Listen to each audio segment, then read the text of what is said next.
else! I'm gonna kill this game! What are you doing? The surrender vote has been a massive talking point for a couple of months now, and the opinions seems to be split into 3 sides, but I only find one side to be problematic to the overall health of the game. Let's talk about it. Some players live and die by never surrendering a game, no matter what, playing every game out to the end, and other players prefer to surrender a game that is looking unwinnable in order to save their time, save mental energy, and to simply queue up again. And then we have the third side, the problematic one. These are the people who vote to surrender simply because they are not performing well themselves. The rest of the team could be even in gold, maybe even ahead or just slightly behind, but because these arrogant narcissists believe they are the center of the world and the only capable player in all of their games, they vote to forfeit because something went wrong for them. They don't see a way of carrying the game, so the game must therefore be over. This problematic mentality came from the streaming community. Entitled streamers who viewed everything from their own perspective ruined the overall gameplay by implementing these repeatable phrases into every game they played, normalizing this behavior in order to retain viewers regardless of what the situation in-game looked like. Phrases like FF15, they are inting me, go next, hard stuck, insert roll gap. The majority of streamers who spewed out shit like this are the mains of Feast or Famine champions like Draven, Rengar, Katarina, Yasuo, Zed, Twitch, Graves, just to give a few examples. Champions who either win hard or lose hard. How do streamers who main these type of champions retain their viewers? By stomping people and winning. Because that's why people watch them. If they are losing, they can't allow the viewer to think they are bad players. Therefore, these phrases got popular to deflect blame and make it seem like the streamer had no fault in the game going badly. It was always their teammates' fault. How do you get out of a bad situation quickly to retain viewers? You surrender as soon as possible and you go into the next game. This obviously trickles down to the general player base.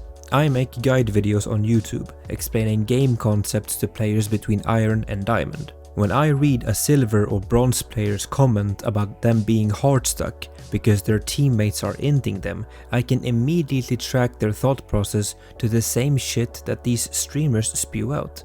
The FF at 15 mentality comes from false entitlement.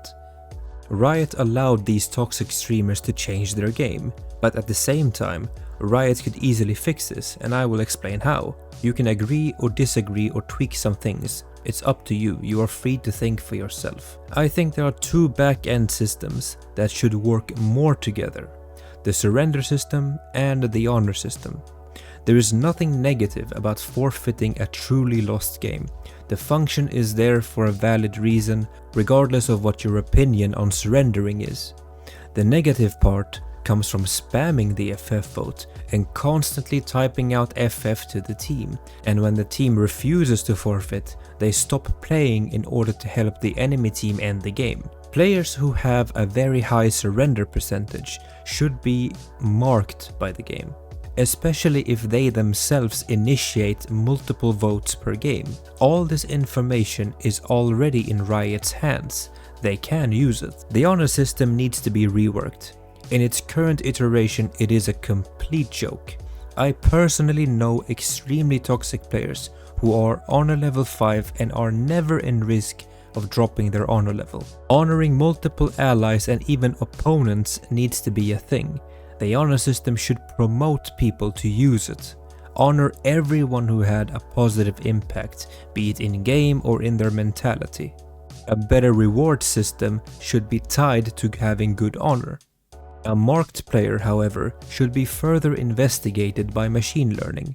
What are they doing after 1 or 2 surrender votes that they initiate? Are they AFK? Did their APM actions per minute drop a significant amount after the vote? Did their heat map change?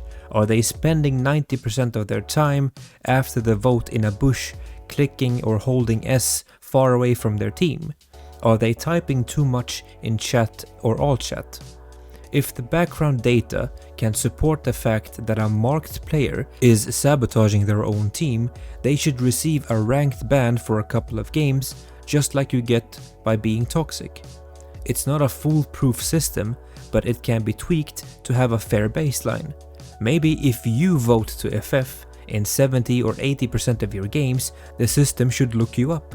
That doesn't mean that every marked player is bad and should be punished, but it flags the system to say, hey, what else is this person doing after they vote to FF? Are they using the FF tool as it should be used, or are they abusing the tool? There is a clear difference there. Riot has all the tools necessary to actually fix this issue.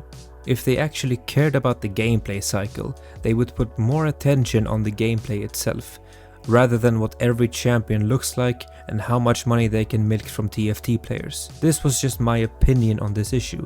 I would love to hear yours in the comments below. Do you agree or disagree? Let me know and I'll catch you all in the next one.